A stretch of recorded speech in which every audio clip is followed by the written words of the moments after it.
I'm not gonna focus on the no, I'm just gonna let it go.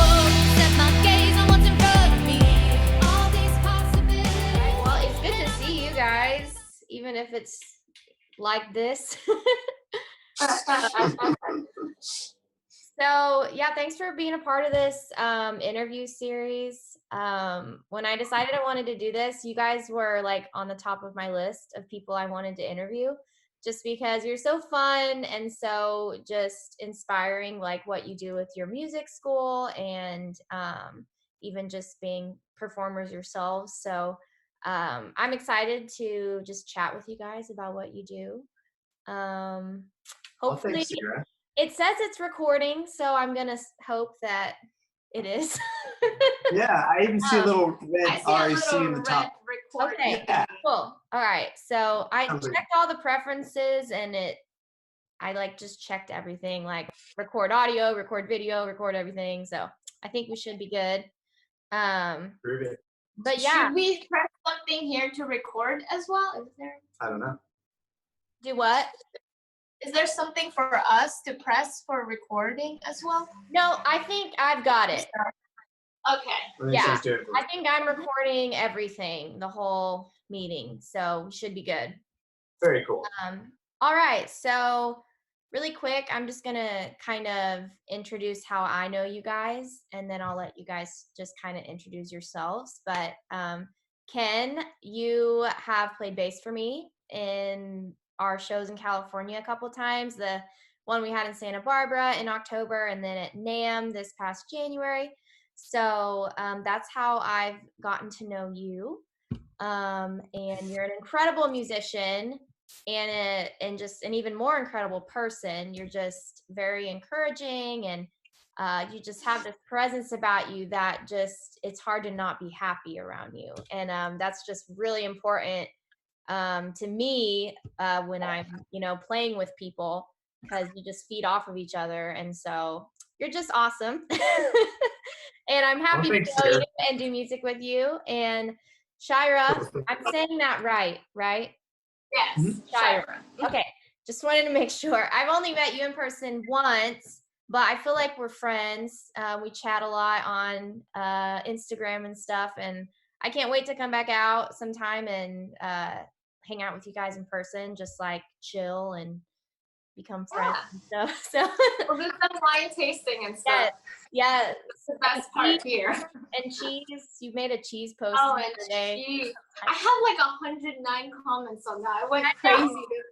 Everybody was just like, cheese, cheese, cheese. Cheese party. Cheese. Okay. So that's kind of how I know you guys, but I want to turn it over to you guys now and just let you guys introduce yourselves and maybe just share, we'll start by you guys just kind of sharing what you do with your music school. Cool. You want to start, Shaira? Sure. So my name is Shaira Benitez. I'm a music teacher for S&K Music Lessons, which is the tiny school, homeschool that we have for children and adults. I teach ukulele, I teach piano, I teach preschool music, and that's for younger kids and even sometimes babies. And then I also teach voice, which is much more of my focal point instrument. That's the instrument I started with, and that's the instrument I fell in love with. And yeah, and I have a lot of vocal students ranging from 3 years old up. So that's what I do. And then, of course, I partly run the school with Kenneth right here. And we do music performances around town for the children. They perform in it, and it's really cute. And and really rewarding, just to see them feel confident enough, like a little 3-year-old feel confident enough to go up there and perform in front of people is a huge deal. Because sometimes adults can't even do that. Right? Yeah. So that's what we do. I like to think that we're not just music teachers. I like to think that we're kind of like mentors for them also emotionally and mentally growing with music. So that's what I do. She also makes really cool awards when we do our student concerts. Tell her about some of the awards you made. So in our student concerts, we have themes in the student concerts. The very first one we had, it was called Sunshine Concert. So what I did with that is I found like a big, what is it? Like a big sticker that says "Great job," and I pasted on them every time they perform. So that was really, really cool. So the second one was the Golden Leaf Concert. And we built it up as like when you perform, you earn your golden leaf. And it was autumn time, so that's why it's a golden leaf. And so I cut up gold leaves and I wrote their name in cursive inside the gold leaf. And then that was their award. That was their Golden Leaf Award. Oh, that's amazing. That's so fun. Yeah. Creative. And I'm sure the kids love that. They do. They do. They feel like it's really special. Yeah, that is special. That's awesome. It is special. Yeah. So you already introduced me. I'm Kenneth. Yeah.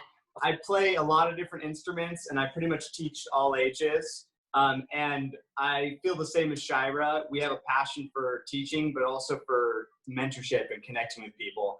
And that feeds into what I do with music as well. I play bass for you. I have my own group where I play piano. I actually played drums longer than either of those. So drums is my strongest instrument by far. Right. But I just love being able to play different instruments and really share stories with people. So, you know, even if it's just spoken word like we're doing right now, or an ukulele or a guitar, I have a huge reverence for like the art of storytelling. Mm-hmm. Yeah. Yeah, and with your drumming, you've done some lessons with Brody, and he has grown, even just from the couple lessons he's had with you, he's grown so much. And I know he's a self-starter. He's self-taught, so you give him like a tool to work with, right? And he's like, yeah, I'll do some work. Yeah. Well, and ever since him working with you, he's been like you said, he has those tools now to where he has like a practice regimen he goes through, and he's just improved so much. And so like, yeah, you're amazing at drumming, bass, piano. You play piano on Can You Handle Me, and you're just like banging out on there. Josh is always joking around in like the live music videos we have. He's like, you got to watch out because Ken almost steals the show.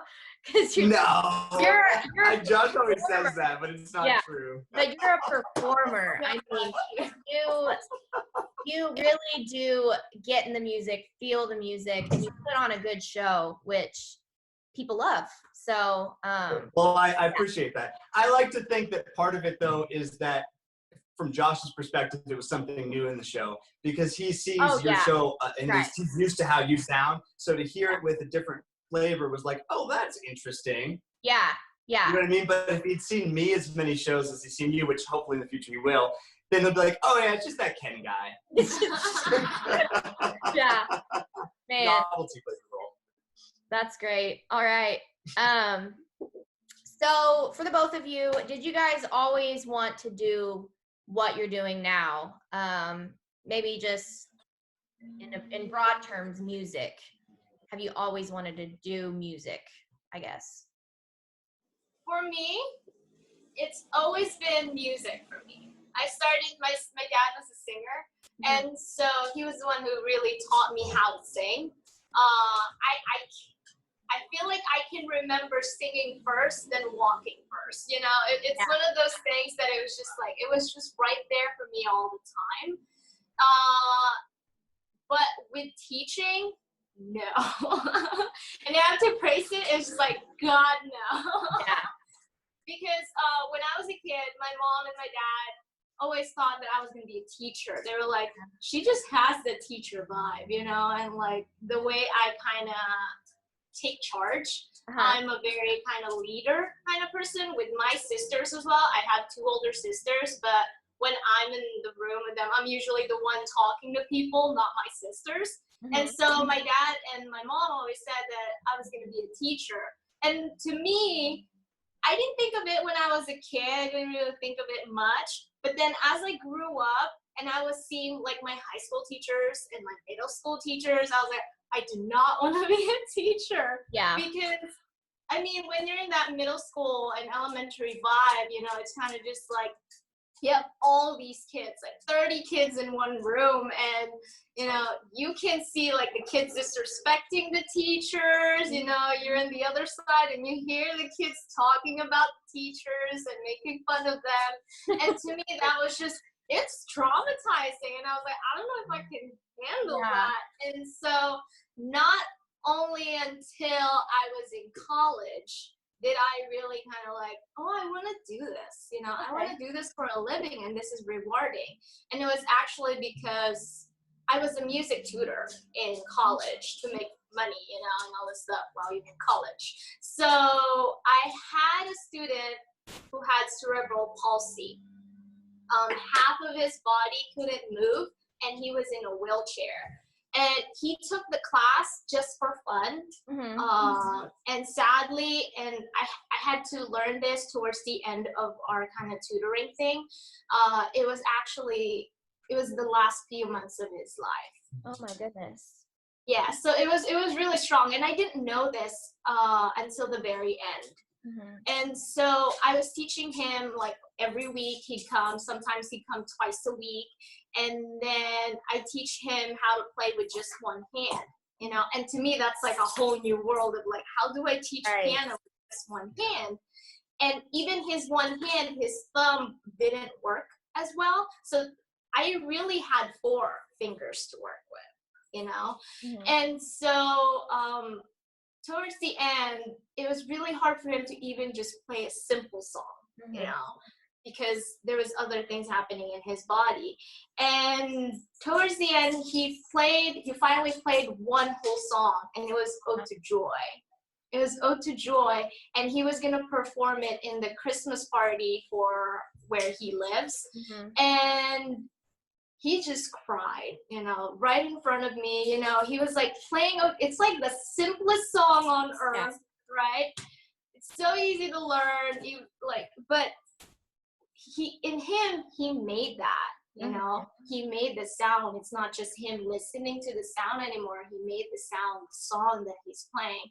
And so that really touched my heart. And so ever since then, I was like, it kind of just like paved the way into me teaching music, you know, privately or in a group or something like that, because I see the reward that it does for people, not just for children, but for other people, because really it's an emotional and mental journey, not just a musical journey. And so towards the end of our mentorship, he passed away. And it was really sad. I was waiting for him to come to his tutoring lesson, and he didn't come, so I had to call them, and they were like saying that, it was last week and this happened. And it was really, to me though, it wasn't as sad. To me, it was like I kind of knew it, even though I didn't know, that kind of thing, because when you're with somebody like that, their emotions gonna just slip through. That they know what's happening, and that you pick that up, right? And so that, I think that was a really life-changing moment in my life, that I was like, okay, this is gonna be a thing, you know. So that's one of the things. Yeah. Thank you. Yeah, that's an incredible story. And it does sound like you are right where you're supposed to be as far as teaching, and then along with the mentoring, like you said, emotionally and mentally, that's just as important. And music is just so powerful to do that with. So awesome. What about you, Ken? So I definitely got into this as a musical performer. And I was playing in a popular gypsy swing band from the time I was about 16.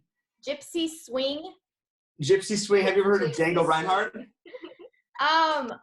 That name does actually kind of sound familiar. He's a really famous French swing guitarist. He only had 2 fingers because the other 2 were burned off in a caravan fire. Okay. He was making paper flowers with his family, and he ran into there was a fire because they're really flammable, the little places they're traveling in. And he ran in to save his family, burned 2 of his fingers.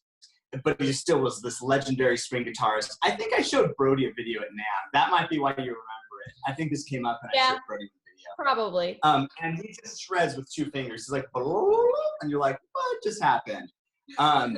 So we played in a band that was like a throwback to Django Reinhardt. And we had one girl who played the guitar. She had all 4 fingers, but she'd play like Django Reinhardt. And we had one girl who was like the symphony chair violinist. And she'd play the Stefan Grappelli parts just like Stefan Grappelli. She had a great ear. And she'd transcribe his melodies like note for note. So then we kind of built almost like a rock band around that. And it was really popular here in SLO. To the point where I was just gigging. That was my job for a long time, for years. And then if every once in a while people would ask me like, hey, can you teach my kid? Can you teach my daughter drums or whatever? I taught my big sister for a little bit. And so I just kind of kept getting asked because people were always seeing me in performance opportunities. And that's kind of how I got into teaching. Awesome. So you started outperforming and now just people saw you and they were like, oh yeah, I want him to teach my kid. Basically. And then I clicked after a while. I was like, oh, you know what? I'm pretty solid at this teaching thing. Yeah. I should give it a shot. And then we started going to school together. Even watching you with Brody and stuff, it's evident that you're like a natural teacher, because some people they're super talented, but they can't really teach. They don't have the patience or just even like the vocabulary to do it well. Even though they're really talented. Patience is huge. I would shine a highlight on that, because in learning the patience to teach, you also learn that you have to be as patient with yourself. Mm-hmm. And that's been the hardest part for me, probably, is that I tend to expect a lot out of myself, and I tend to expect to get it right the first time. And I'm really hard on myself if I don't. And then I look in the mirror and I think, I'd never talk to my student this way. Yeah. And I imagine the grace that I have for my students, because I know it's what's best for them. And then deep down, I realize that even if it's not my natural inclination, I need to allot that same grace towards myself, because I know it's what's best for me too. Wow. So that's kind of a lesson for all of us, is that it's really easy to do that for someone else, but then when you go to do it for yourself, that's the hardest step of the journey. But I think teaching is, for me, been monumental in seeing that change affect other people and going, wow, everyone needs that, including me. That's awesome advice. Yeah, and I feel like I can relate with you and probably a lot of people in entertainment and just creative. Yeah, sure.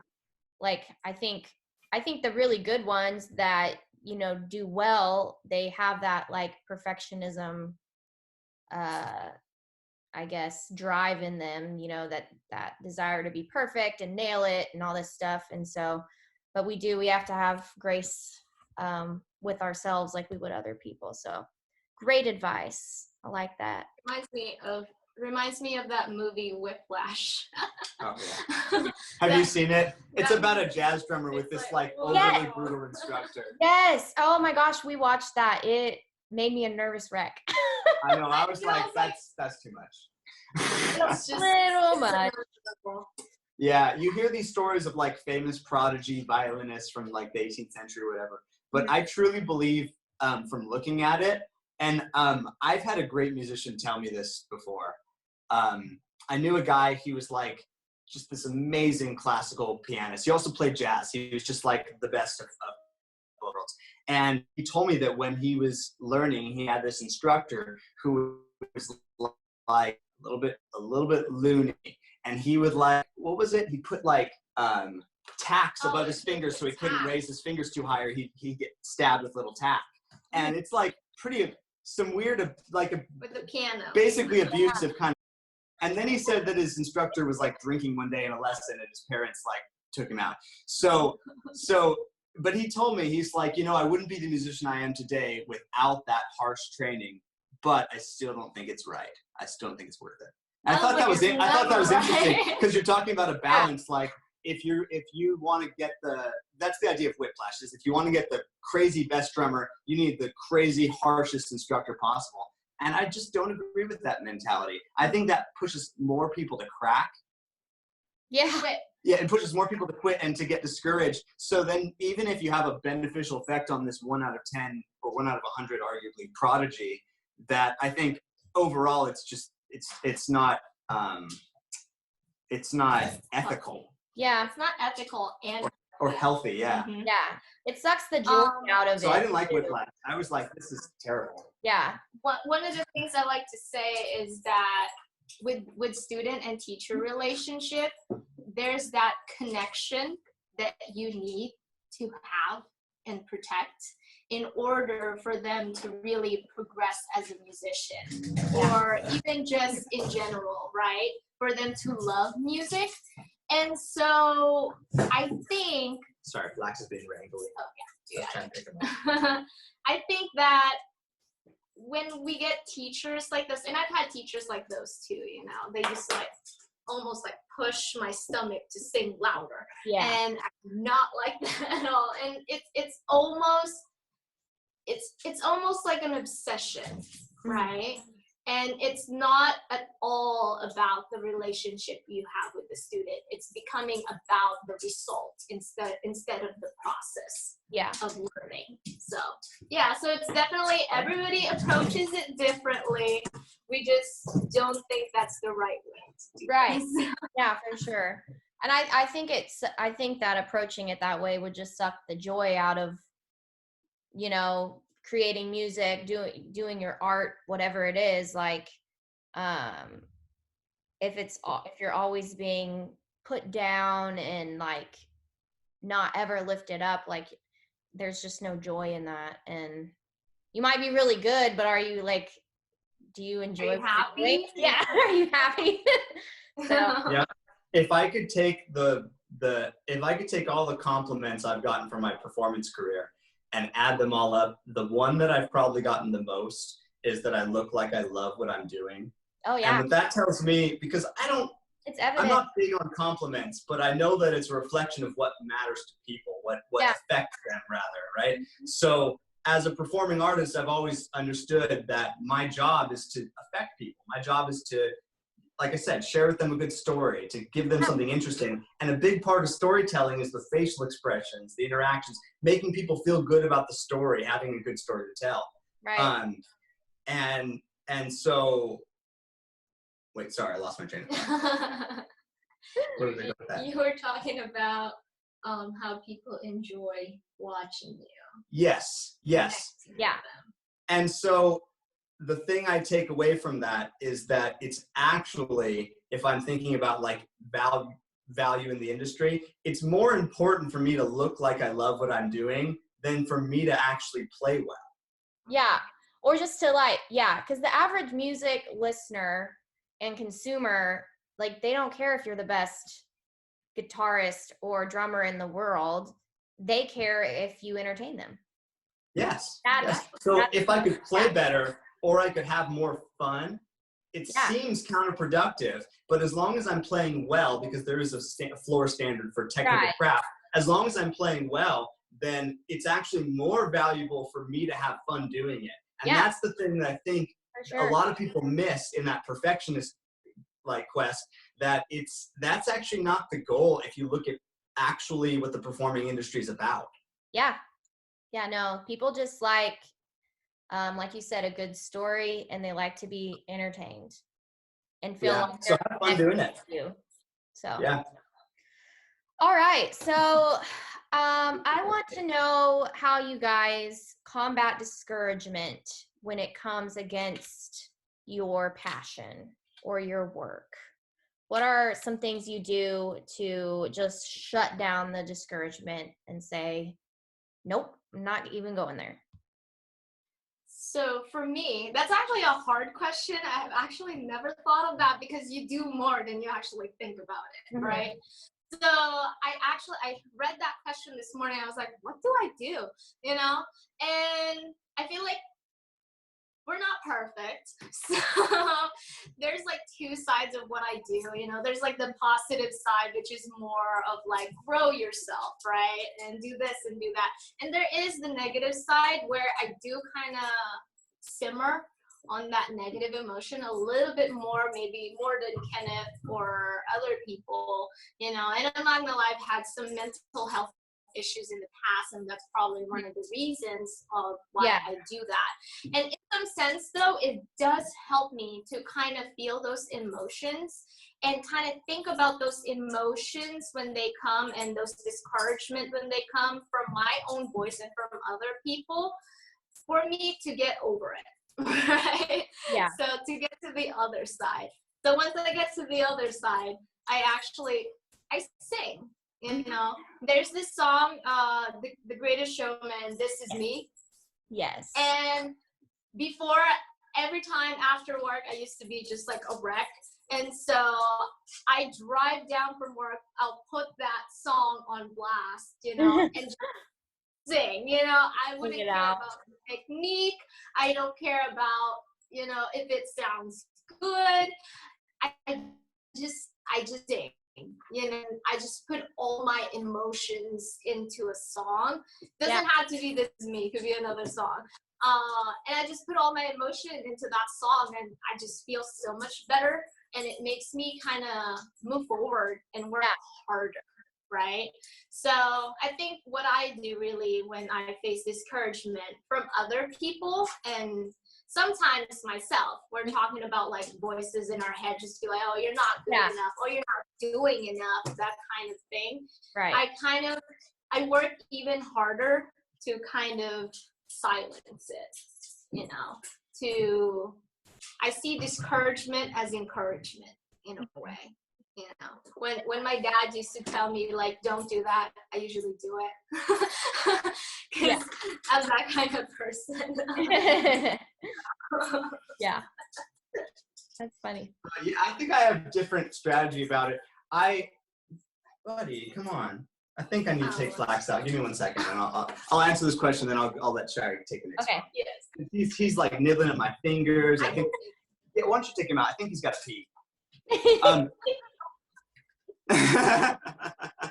There you go. So I think it's important to experience negative emotions. So as much as if I'm feeling discouraged, I try to lean into it and, you know, just experience that, because emotions are, for the most part, a passing state. They're going to come and go. And I think they teach you things at times. So while I wouldn't want to dwell in a state of discouragement, I also don't want to brush it away, because I don't think that's healthy either. Yeah. You get into a place where you're like, I can only experience the good emotions. Have you ever read Brave New World? No, I haven't. So when I was in high school, they had us read Brave New World in 1984. Two amazing novels. One is a utopian novel, Brave New World, but then there's some issues with utopia. And then one is arguably a much more dystopian novel about government and control and Big Brother, and they're telling you false narratives and stuff. So what I thought was interesting about the Brave New World is that when everything was perfect and no one was able to feel any emotions, no one was actually happy, because no one could actually experience good emotions in light of not experiencing bad ones. So every time you get discouraged, it makes an achievement that much more valid when you achieve it afterwards, because you got discouraged 5 times and then you made it through all 5 of those discouragements. That's going to feel more powerful than if you never got discouraged along the way, right? Right. Yeah. So a good story has ups and downs, and I like to just believe that I got to experience them. But at the same time, like Shaira said, I'm not the type of person to just dwell on a negative. I'll experience it, let the moment happen, and then get on with my life. I like to sing. That makes me feel better too. I like to play drums, you know, go play my music, play piano, play something that makes, you know, it sounds beautiful. And all those things make me feel better. I like to go take Flax for a run. It makes me feel better to teach people and to like see people eyeball to eyeball and have, you know, conversations like this too. So pretty much everything is like fuel for me. It's all good. Yeah. No, that's great.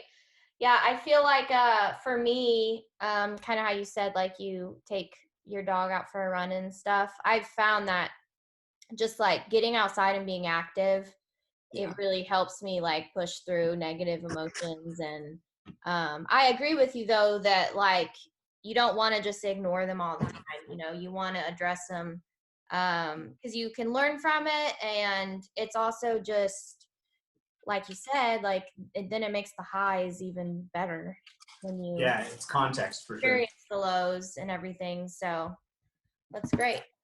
All right. What do I got next here? So this next question is, what's something messy you've had to overcome, and how did you overcome it? And I think let's just focus this in on maybe your music school. So what you guys do together for your business. What's something messy you've had to overcome? COVID-19. All right. Yeah. So talk about that a little bit. How that's affected your music school, how it's affected, Yeah. So for us, when COVID-19 happened, of course, it was very unexpected. We didn't have anything planned for it at all because it happened so suddenly. Yeah. And so I think that was really hard for us to kind of just like shift everything in less than 24 hours. Yeah. You know? And we have about like 25 to 30 clients that we have to, sometimes we have like personal conversations with, and we have to make it kind of like that for a little bit because they all have special different settings of the way they take their lessons. And so for us, it's really one of the things that I had a really messy kind of transition with was changing from in-person lessons to kind of virtual lessons. I know we're in a generation where virtual kind of thing is natural, but it's very different when you're teaching somebody virtually, you know? I like to say it's just different. It's not the same. You know how, like you said, when you're performing, you feed off of each other in energy? It's kind of the same thing, right? In your lessons, when you're teaching a student, you're feeding off of each other's reactions and emotions and everything. And when you're with them in person, there's that connection that's, really prominent that carries throughout the lesson. But when you're in a virtual kind of lesson, it's not there as much as you want it to be. When the kid starts moving out of the screen and you don't know what they're doing, you don't know what they're doing. You have less control, because I think I have a lot of young students whose just attention span is not as great when it comes to virtual. I do have other students who is fine with it, but there are other students who struggles with it. And in return, I struggle teaching them because I can really see they're struggling, and they're really trying to get it, but that's as much as they can do, So for me, that was really hard. And just shifting everything into this kind of different world, right? And it was really messy. That's for sure. It was a messy transition. It wasn't just like, okay, we'll do this, we'll do that. It's a lot of test and trial kind of thing. Oh, which platform is better? FaceTime, Zoom, Skype, which one is better? And so yeah, that was so hard. Even just being in it right now, and we're transitioning to reopening. Yeah. And we're that's also pre-stage 2. Yeah. We're in pre-stage 2 and we're late stage 2. So we're getting prepared for it. But it's very uncertain. And I think that's what's really hard for me too, is because I'm a planner. I have like lists and check them off once I've done them, that kind of thing. And when I don't know what's happening, it's hard to plan. Yeah. And so that's it's just like, and my calendar is just like all messy, and I don't even know what day it is anymore. That kind of thing. Yeah. No, I feel you on that. And so you guys are almost opening back up soon-ish? Well, we've always been open through it in that we're doing online Right. lessons, all of our lessons, distance lessons, but the county keeps telling us that we're very close, and we've been talking with representatives from the city, and so To do your as in-person, far what's that? to do your in-person To lessons. do in person, Okay. yeah. So as far as we know, we're very close, but we still haven't had a green light yet. Gotcha. I think Alright. around Thursday they said they'll give us a little news Alright. whatever they decide on. Well, that's good. So hopefully things will start to go back to somewhat normal for you guys. Yeah. The nice thing though is that again, the online technology is so readily available. This Yeah. happened in the 80s or the 90s or 2000s or Oh pretty yeah. much any other time in history. We would have just been stuck at home, not working at all. So Yeah. no one would have been able to learn anything or take lessons or have that joy during this time. And so that's been a big blessing. And also, I think silver linings to the cloud is that now that we know how to use these technologies, like we have a lot of young mothers with several children where we're teaching their oldest child that they got a baby or they got a baby on the way, and sometimes it's just not convenient for them to leave home. So Yeah. some of the moms that expressed to me, they're like, hey, this is really convenient, I might just keep doing this anyway. And I don't know if that's for fear of COVID-19 or just like, you know, for their own safety, or just because like it actually is hard to leave the house when they got the young ones. So I'm empathizing with my busy mother schedules for some of my students. Yeah. And it's kind of cool that we can now offer Skype lessons. Also, I can offer lessons to someone in Tonkawa or in Alaska or in China or whatever. Right. So it opens us up to these global possibilities, which has been kind of another theme about this time. Yeah. Yeah. So that's kind of a positive spin from this. New opportunities can come from a weird crisis. All right. So, what's something you guys like to do unrelated to your work that gives you joy? Well, recently it was actually my birthday. It was last Wednesday, and Kenneth, thank you. Kenneth got me a foot spa. And I've expressed how much I love foot spas, and so I like jacuzzis, foot spas, and all this stuff, just like to calm yourself, you know, relaxing. So what I like to do is I like to have a foot spa with like bath bombs, like different scents, and maybe a wine or a beer, that kind of thing. Watch my show. You know, I really love watching movies. I'm very intense about my movies. I love movies. I like movies of all kinds, almost. So I love watching a lot of Asian movies. It's just because it brings me back to home, and I feel home when I watch it, kind of thing. And so that's kind of like what I like to do. You know, discover different movies and then relax with my foot spa. I love it. That's awesome. All right. What about I like fixing up. This may sound weird, but I kind of like fixing up the house. And one example is there was this really big bush. We moved in here like 2 years ago, and there's this really big bush on the side of the house that was getting so big it was getting in the way of like the wires. And we have this elderly neighbor behind us, and I didn't want it to like block out his power because it looked like it was gonna like, you know, hit the power line. It was hitting the power line, and PG&E didn't do anything about it. So boo on them. So I got out with my gloves and I was like chopping things up, but like it was really nice because then afterwards the like house looks better. I did the same thing in the front. When we moved in here, there was these like nasty dry dying bushes on the front right and left sides. Demolished those, tore them out. I went down to Ace Hardware and got a bunch of bricks and made this nice little brick thing, and I planted these flowers. And at first there was just like 3 flowers, but in the 2 years we've been here, they've grown into this huge like cornucopia on both sides. And then this like lady from down the street walked up with a big artichoke plant. It's kind of its own story, but I've got this big artichoke plant out front too. And so anyway, it's just I like seeing it afterwards and it looks all nice and making the place a better place than it was before. Yeah.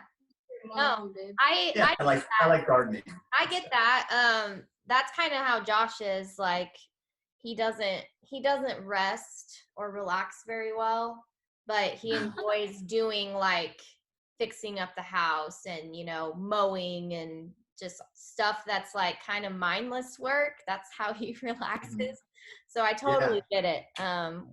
What you're saying. And fixing broken things. Yeah, if there's anything broken in the house or like screws that need to be, I love getting my drill out and just like fixing things and making them all like better again and installing new things. Yeah.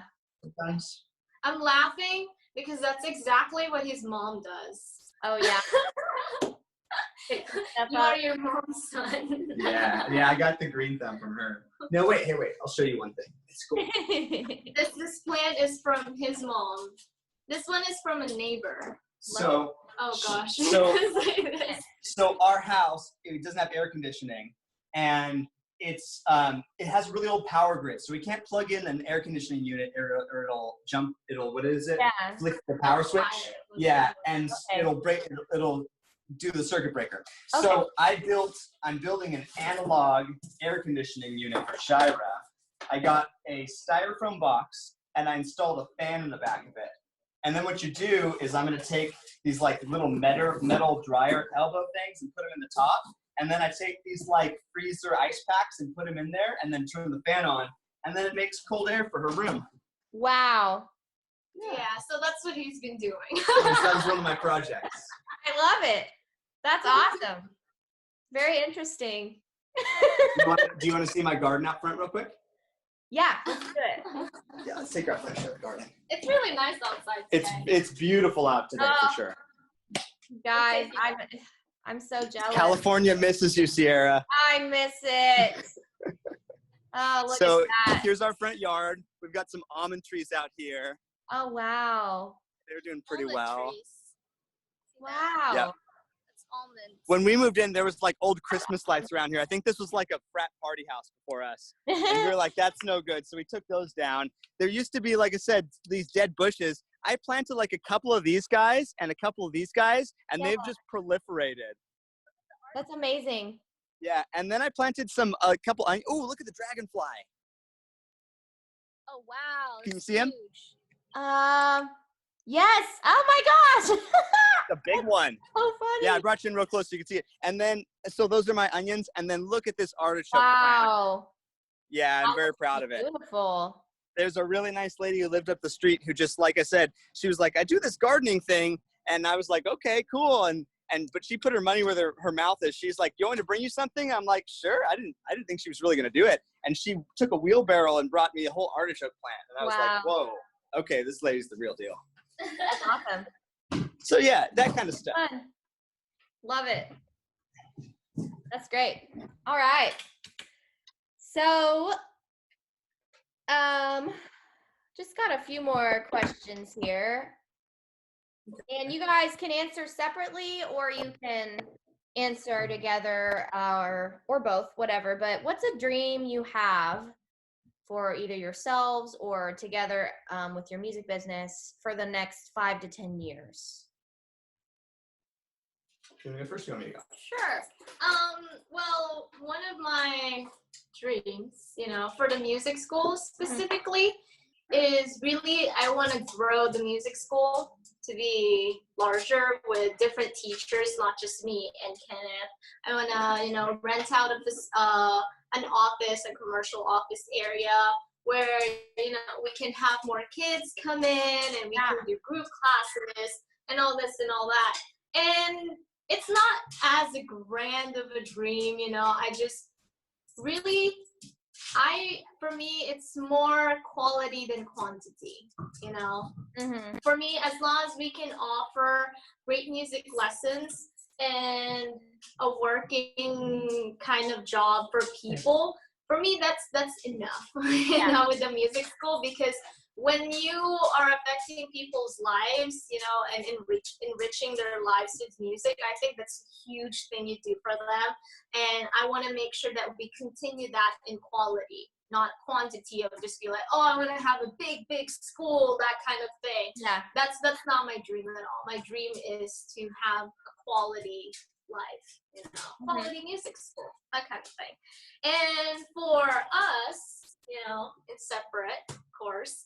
So for us, I mean, I expect to have something in the future. Something, Subtle. But we've talked about this. Yeah. Just in the future, of course, we want to be married and we want to start a family. We want to buy our first house, that kind of thing. Yeah. Have our own music room inside the house. We want to buy a duplex where the other half can be a music school and the other half is our house. Yeah. So little things like those, I think, in 5 years can happen. Oh yeah. Yeah. Shaira's also training to be a real estate agent. You didn't Yes, tell her about I that. am. Oh, I knew that. Yeah. Yeah. So, do you want to talk about that a little bit? Just what you're doing there? Well, sure, I can talk about it a little bit. So for me, I really want to be able to just go out there, start selling some houses, listing houses, that kind of thing, finding homes for people, right? So again, for me, it's quality over quantity. And for me, I want to give a quality lifestyle to people. And I think San Luis Obispo really gives you that quality lifestyle. Oh, yeah.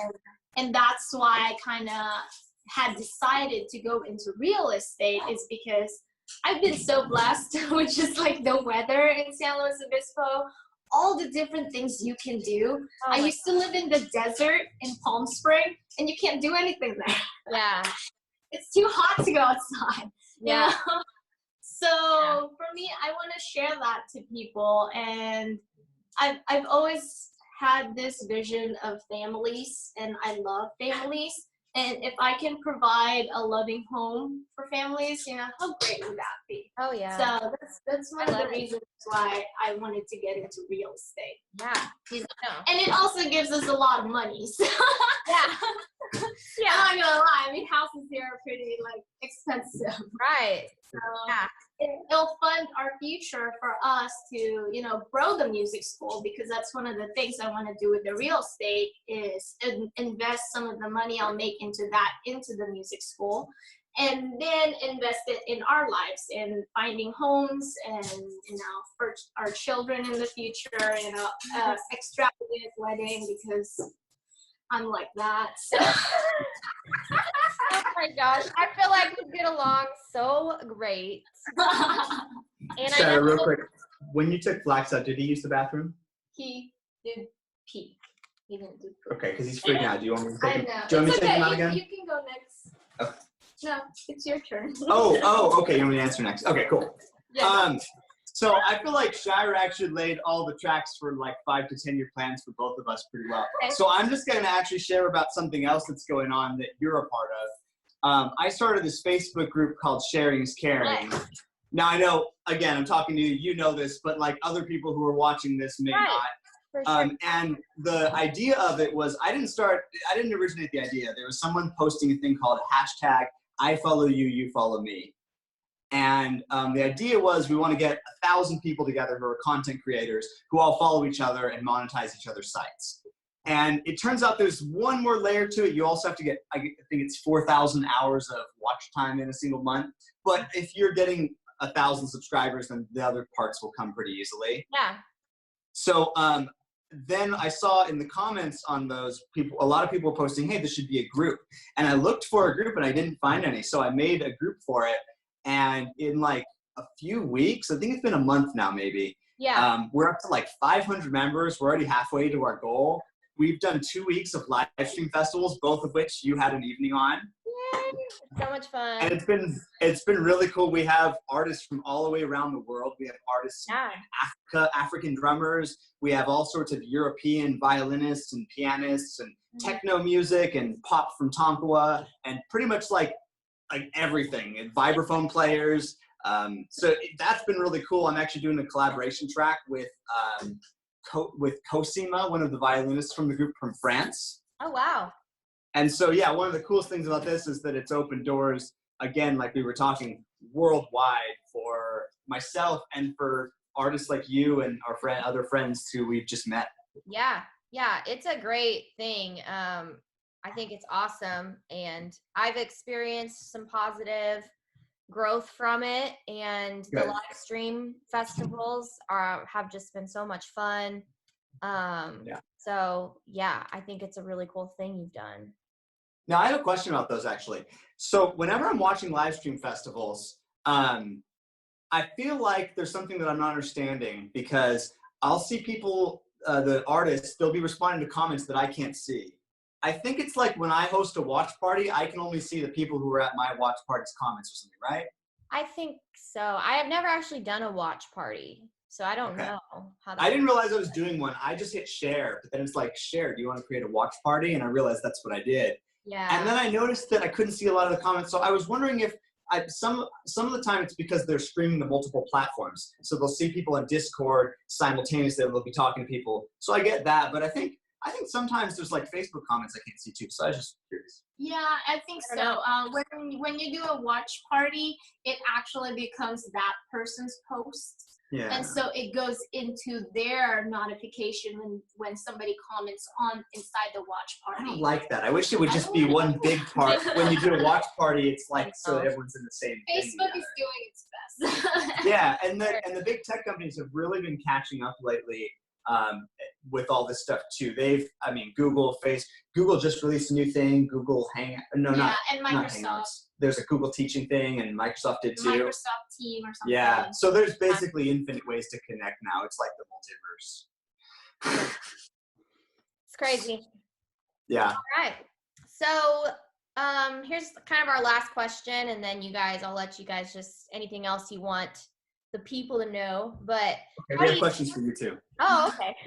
So how do you guys define success? Ooh, success. I feel like I thought a lot about this when I was in high school.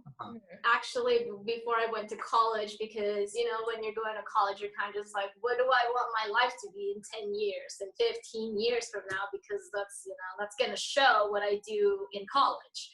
Yeah. And so for me, success has always been, I think, a strive for happiness. Mm-hmm. It's not about what I achieve in my career. It's not about what I achieve financially or in my relationships. I think I aim for happiness more than anything else, and that's how I define success, and that's how I move forward in my life. Yeah. I feel like if I set a goal of just like, okay, I want to buy this house by this time, it becomes a goal that's just it just doesn't seem motivating to me. So but if I imagine what do I want to feel in the future, I suddenly have all these ideas of what do I want to see in the future, and then my decisions become kind of like supporting that happiness kind of vibe, instead of, okay, I need to do this even though I don't want to do it, because for me to get into that goal, Right. So for me, I think happiness in my family, happiness in my love, happiness in my career. I feel like if I'm not happily doing my career, I wouldn't do it at all. I'm that kind of person. I'm not going to do it if I don't feel like doing it. Yeah. So I think success is happiness. Yeah. Awesome. I'm going to have a more literal answer. I knew it. When I studied Spanish in high school, the word for success in Spanish is éxito. And you may think, success, exit, what do those have to do with each other? Well, success in its literal definition is moving on to the next thing. So like you succeed in one stage, you're on to the next stage. So I'd say success is the art of not getting stuck. It's just moving along. So it doesn't even have to be that you're accomplishing things that are superior to the other things you accomplished before. It's literally just that you're accomplishing more things. Just gotta keep moving through and not get stuck. And then you're good. Because if you get stuck, obviously you're stuck. So right, yeah. Yeah, I think blending the two of your guys's definitions of success, like just don't quit. If you don't quit, you win, and just keep going. And then but also along the journey, you want to be happy in what you're doing. So yeah, Yeah. awesome. So there's this song I really like called "It's the Climb." The Yeah. Climb by Miley Cyrus. I love that song. Good And when song. I listened to that song, I was a kid. I was like, "This is me. This is so Yeah. me. This is my life." It's the climb. It's not where you're going. So it's Sure. always the process. Yeah, awesome. Mm-hmm. Well, I was curious, how's your family doing? Oh, they're great. Yeah, we've been good. Yeah. Lots of just hanging out by the pool. It's gotten hot here. Brody's producing more tracks, I see. Brody is producing a lot of stuff. He's looking to maybe start posting them on SoundCloud soon. Very cool. So yeah, we've been making music together a lot. Yeah, just it's all good. I mean, but yeah, we miss it. I mean, we miss this is the longest it's been since we've not been to California. Yeah, I know. Like our last trip was into January, and so this is the longest I've gone not coming out in like over a year. So I'm missing it. Mm-hmm. Yeah, are you guys planning on coming out sometime soon? Well, so the California Mid-State Fair is still on, apparently. So I think that might be a go. We just Cool. have to make sure it's doable and stuff. So Mhm. that would be like into July. We can't lick any cows this time. We're not allowed to. That's the joke, because we wouldn't. I know. We can't spit on each other's faces. So I saw that you were doing a gig too. How did that go? How was it playing? Oh, for people yeah. like Oh man, it was amazing. Yeah. I missed it so much. Performing live shows is probably my favorite part about what I do. And so to not do that for 2 months was really hard, just because I felt like I wasn't doing anything. And Yeah. it's just the most rewarding part of what I do too. Kind of like how with you guys in your teaching, you just have that connection with the student, and I get that same thing from performing live, and it was really awesome. It was here locally in Tonkawa. We have this like nice 5-course restaurant in Tonkawa that was able to reopen, and we had like an Was that the Fork and Knife? What was it called? TS Fork. TS Fork, yeah. Cool So, place. yeah, it's so it was really awesome for us, also really good for the restaurant and the community. And I think we're doing it again in June. So got something, it got something to like work toward. And yeah, like if I have something coming up, it's just I'm more motivated to work. I feel the same. Yeah, you can coast if you don't have goals coming up, but if you have something coming up, you're like, I gotta be good for that show. It's just really, it's energizing, it's motivating. So yeah, I'm excited. That's exciting. It feels good to put a date back on the calendar. Yeah, that's the thing. I look at my calendar and I'm like, there's but yeah. All right. I kind of have one last question for you. Okay. So you as a performer have expressed your desire to move to California, but I understand how hard that would be uprooting like your whole family into like a new place and all this stuff. So what kind of like things have you thought of or think of about that process? Maybe in the future, is it still something for you that you want as a goal? That kind of thing. Yeah, I think for me and just like what I'm trying to do as an artist, California is definitely one of, the top 3 places to be. Yeah. LA, New York, or Nashville. So there's that obvious reason. Second, I just love California. We lived there for a year when I was 10, I think. Mhm. And it's just, I don't Which know. part of California did you live in when you were It 10? was Rancho Palos Verdes, which is like kind of close to LA, but it's right on the coast.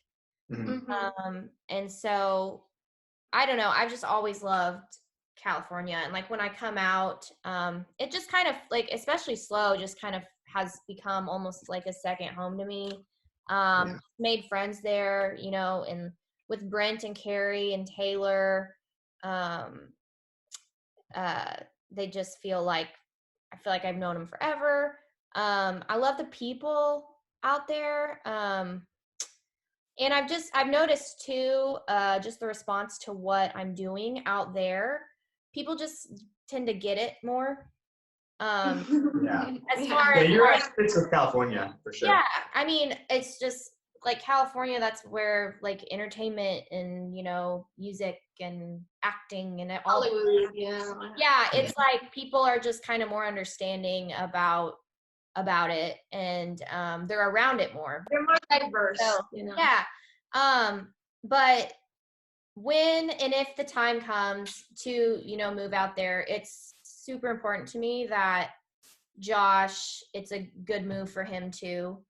Yeah, You know, sure. we pastor our church here in Tonkawa, and like the calling on Josh's life to be a pastor and a preacher and a teacher is evident, and I would never want to like take that from him. So my prayer just for the last, you know, couple of years has been, when and if it happens, it's good for both of us. It's, Yes. you know, the right thing for both of us. I've been blessed with Shattered Paradigm Records that they work with me, you know, even though I'm, you know, 1,000 miles away or whatever. So like we're making it work now with how it is. I would love to relocate in the future. I'm also just like kind of adventurous, and like I'd like to travel. I like to see new things. I like to, you know,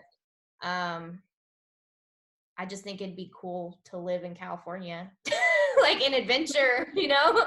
So Yeah. there's that, but it's just got to be good for everybody, you know? So Yeah. that's just kind of like, that's been my prayer, my thought through it. And I just like, I don't worry about it. I don't like fret about it. It's just when it happens, if it happens, like, I want it to be, you know, God's plan for us. So yeah. Cool. Yeah. I think the right time will Oh come. yeah, for sure. And when and if it does, I will use you, Shaira, to find us Well, our home. honestly, I asked that question not because of real estate at all. I actually asked that question just because I'm really curious, you know, about you and your life and kind of Yeah. just where it's heading from here, because we're talking about futures and everything. Yeah, and I just honestly don't know what the future will look like. I don't know. We love Tonkawa. We love Tonkawa. We love our church. We love our church family. God has us here for a reason right now. But I am open to change. I'm open to new opportunities and new things. And you know, my ultimate dream is to be at a level where I get asked to perform the Super Bowl halftime show someday. And if my career gets to that level, relocating is kind of like with that, I feel like just that's, you know what I mean? Yeah, of course. It goes with the church. Have you ever thought of auditioning for like TV competitions and stuff like those? Oh gosh, I've done it a lot of them. Yeah. A lot of them. And I used to, so when I was 15, I did American Idol, because they had lowered the age that year. So it used to be 16, they turned it to 15, and I turned 15 that year. So I was like, I'm doing this. and I made it to Hollywood. And then I got sent home, and it destroyed me. And I did a lot more auditioning, and I've probably auditioned for American Idol like 7 or 8 times after that. And other competitions a handful of times too. So I don't know. I think they're cool. I think that they can be good. But for me, I don't know. That's just not where I'm putting my focus at anymore. Yeah. I think, I don't know. I'm not against them because I've auditioned, and I think it would still be really cool to be featured on one. I think that would be amazing, obviously, for the exposure and the opportunity and stuff. But I just can't put too much stock in, like my worth as an artist or as a singer, because these people said yes or no to me or whatever. Yeah. Yeah. It's a good mindset about It's it. a good mindset. Yeah. Yeah. So yeah. That's okay, Kurt. We'll Yeah. just wish it well. No. Yeah. I just keep making music, keep, trying to grow the fan base, which is proving more difficult than I ever imagined. How so? It's just a slow build. It is. Just like trying to grow the social media accounts, and not just with bots or semi-interested people, but like actual fans who will follow you. And Yeah. it's just been hard building that following. And so we're still trying to kind of crack it on how to do it authentically and organically. And yeah, that's just kind of where we're at right now.